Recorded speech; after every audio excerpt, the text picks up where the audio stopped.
hire, hire, to, hire to work together and eliminate afflictions. So obviously the afflictions are all within us, and it's about both, I mean, about the clarity of the mind, of course, but before the mind can be cleared, obviously then the heart has to be purified. So two vehicle practitioners are engaged in contemplation to eliminate dust and defilements. Can engage in contemplation to eliminate dust and defilements, and even for us in the great vehicle practice, we still also contemplate. But contemplation is to understand the profound teachings. But to do that, the problem is our mind is filled with dust and defilements, which we need to eliminate. So with principles, this is the question I think Sister Lacey asked. With principles, our wisdom and the truth nourish one another. Okay. So my limited understanding, Dharma is about the truth. Okay, it's about the universal truth, but we are in samsara. Okay, so to understand that, you need to have the wisdom to reach out to the truth. Okay, so if you understand with wisdom what the truth is, but the thing is, the truth is large as is universal, and because our mind is still unenlightened, we may only understand one aspect of the truth. So if we have some wisdom to understand one aspect of the truth, then with the understand of that aspect of the truth, it can also nourish back your wisdom. If you continue to contemplate on that, going back to understand further the profound meaning of the principles, and with that open another door. So if we have enlarged this wisdom with one aspect of the truth, then the truth can come back to nourish another door of wisdom. And this door of wisdom, and you try to contemplate and go back to the principles, it open another door. I hope I do justice with my limited understanding. So together, following teachings, principles, and practices with collaborative effort and cultivation, we use all the all-embracing virtues to guide others. What's the emphasis on collaborative effort? Is because we need to go to work with people to enlarge our heart and our mind, so that we then understand with the experiential learning to grow in the wisdom and to nourish the truth, and the truth also to nourish back the wisdom. Bodhisattvas go among people without being defiled and without hindering or being hindered by others. So in so doing, when we grow in our wisdom and perfection of wisdom, then we will no longer be hindered by the defilements of others. Now, the Buddha explained that the supreme enlightenment is one of supreme wisdom. So for us to reach that state, each time in our life will grow. It takes lifetime after lifetime to grow in perfection. So therefore, you can understand why that the wisdom growth will take many lifetimes, and each lifetime we come back, we got to continue to nourish our self-development to continue on the path. So everyone should make a great and earnest effort to be mindful. If we form aspirations and go among people, we are then on the three vehicles returning to the one. Earnest effort to be mindful of ourselves and mindful of our conduct. We form aspirations, so when we come back, we're having that aspiration a while to continue. And then obviously, even for ourselves, I mean, certainly if I'm talking about myself, I learned a small vehicle, get a vulnerable truth, and also understand the cycling existence before moving on to the 6 parameters. And obviously returning to one, and here we are now on the Lotus Sutra teachings. But usually as we engage in spiritual practice, we are mostly listening. And some master trying to challenge us, but having heard, are you mindfully contemplating on it? And that's important, because if you do not contemplate on it, you can't grow in wisdom learning. So then it'll be stuck there. So then you only apply what you understand with your mundane mind, and that's what you do. And then how can character be changed? Because you still be repeating your same old habitual tendency. So beyond that, can you be understanding when it comes to people and matters, and which is a part of our experiential learning? And so then the habitual tendencies of how things should be done your way and no other way. So once you may understand the Dharma, it hasn't gone rooted into a higher level of consciousness, and character won't be changed. So if time is spent only benefiting ourselves, it will be inadequate. So sometimes we may understand that and we listen to the teachings, and even for ourselves who are also here. So we may have inadequate practice to grow in obviously become a bodhisattva yet, but obviously that doesn't mean that one is not progressing. So the progress will be gradual. And so what Master is trying to say is that even your progress is gradual, do not stop at just progressing to enlighten or benefiting yourself. So some people's affinities are deep and some shallow. Deep affinities mean we must have heard the Dharma in the past lifetimes. So some people have affinities are deep.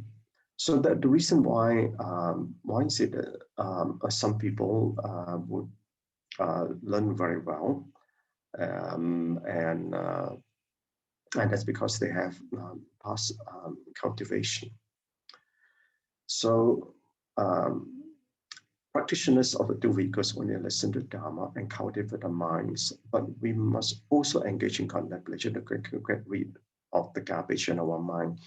So this contemplation, even though we on the path of the one vehicle, we still have to contemplate, because if you want to eliminate those afflictive thoughts, or I won't use the word afflictive, probably I use a better word of describing as biased thoughts, because the biased thoughts emanates from our habitual tendencies, and these habitual tendencies obviously is from the seven consciousness, and guarding that is obviously the ego.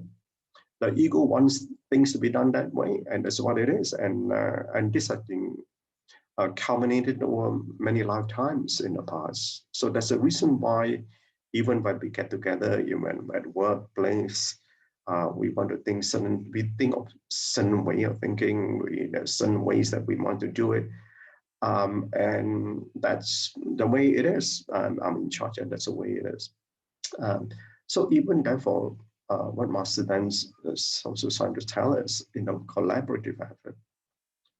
We also need to learn, and that's why in our practice we need to learn also to understand the mind of others. So collaborative effort cannot happen unless you make the effort to understand others and also understand yourself. And I think a lot of us, when we try to understand others, we try to only see the faults of others rather than see the strength of others. But we see the good of ours, and we do not see our own faults. So we use diligence to counteract our indolence, and to realize the principles must go amongst people. Otherwise, everything is theory, and you won't be able to grow in wisdom. Or even you go among people and stick it back to your own ways, you're then discarding those principles. So without experience, we cannot grow in wisdom by nourishing one another. So nourishing one another is that you must also see from the context that when it goes amongst the people. And say, for example, if I go with Brother Alex, I will learn a lot from him. And so if I go with Sister YY, I can learn from her too. So this way we can nourish one another from the other the wisdom group of others. But even one who may have limited capabilities, you also learn from them, because then you learn about what are the hindrances and impediments that people face. So we constantly apply the four all-embracing virtues as we interact with people, so that we can transform people with charitable giving, beneficial conduct, loving speech, and collaborative effort, which I've mentioned earlier, and why this is necessary if you want to purify the heart and the mind.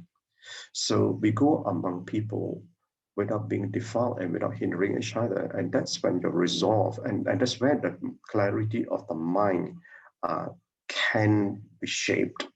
So if we just focus on giving, we will not hinder other people, and other people will not hinder us. Why is it if we just focus on giving? Because when you give, so what is it that we're giving? Obviously, yes, I'm giving my whatever I can afford, right? I can give in terms of donation. I give my time, I give my effort. But more importantly, but the problem is that I find that the biggest difficulty that when it comes to practice, they can give their money, they can give the time, they give the effort, but they are not willing to give their ways. And that is purely my observation. Making aspirational vows is not just in this life, but also in previous life. Now, this is an interesting line. I find this interesting because that means the vows that we made is not that we just made this life. We also made that in the previous life. But if that is the case, then I'm talking about myself. So therefore, I find that when I first encountered the Bodhisattva vow, I was actually, I find it hard. Where do I have the power, or the spiritual power, to be able to liberate? I mean, I can't even liberate myself, let alone liberating others. So that when I first heard the Bodhisattva vow, I find it very daunting. Okay, because to me, a vow cannot be broken. So therefore, I need to understand it very well before I eventually undertake the vow. So with this vow, we bring causes and conditions with encounter with the Dharma. So when some people come in contact with Sujit, obviously I volunteer mindful to keep them company and open their minds to help them get rid of the garbage in the minds, and to obviously, more importantly, is to inspire them. So in our daily living, we must eliminate the dust in our minds. And how do we live? We don't even know what the dust in our mind. So that's why we need to interact with people. So when we know when we interact with people or anger arises, then you know that you got still the dust of anger in you. Or when it goes among people, I say, you're going to do it my way. But unless we realize that we don't know, these are our habitual tendencies. So all these things are the reason why all this the affliction will arise, and we learn to eliminate them. So in this contemplation relation to this, so obviously we have a lot of inner tendencies in us. So people have varying forms and degrees of all the tendencies, because they have migrated all the 6 realms, right? So if you know what are the dominant defilement from each of the realm, then you can actually try to map that what are the realms that you have been. So if one is more dominant than the other, you know that you came from nearer to that realm. But I mean, certainly I'm talking again from myself. I think I've transmigrated all the 6 realms, because I have all of them in here. So one must understand one's life well to correct and transform oneself, because otherwise you wouldn't know. So for greed, we need to practice imperfection and generosity. We want to eliminate that. So, and for desire, uphold morality to perfection. And this is what we are trying to do, right? In this lifetime, that's why in this lifetime, Master always keep emphasizing upon us about our precepts. So for pride, we grow in perfection of patience. Because why is that the case? Because we can't stand because things have to be done my way. And that's a great pride. And so you don't have patience, then you have a lot of pride. So for jealousy, grow in perfection of perseverance. Why are we jealous of others? Because we can't stand um, some people or what the others have. So we need to persevere. We learn to persevere and accept the way things are, and we should rejoice in the attainment of others. So for anger, we need to learn to practice samadhi. So for delusion, we learn to grow in wisdom. And so therefore, in the cultivation of the 6 parameters, we seek to eradicate the 6 tendencies, and all these 6 tendencies came from the 6 realms of samsara. So you can see how the 6 parameters are needed for us to get out from that. So, and that is what the Bodhisattva path is about, because it's about outside the 6 realms. So in this complicated relationship, the knots in our life are simple to untie. And we got plenty of knots in our life, but actually simple to untie. But the deluded mind makes it complicated to tighten the knot instead by adding more knots of complication. So if one can just be simple and eradicate all the complicated thoughts, then life will be simple and peaceful. So there is nothing to add on to life. So there's plenty to remove from our lives. Okay, Conan, thank you. Yeah, Kanan, so much, Brother Chin. Yeah, the wonderful side session, this sermon.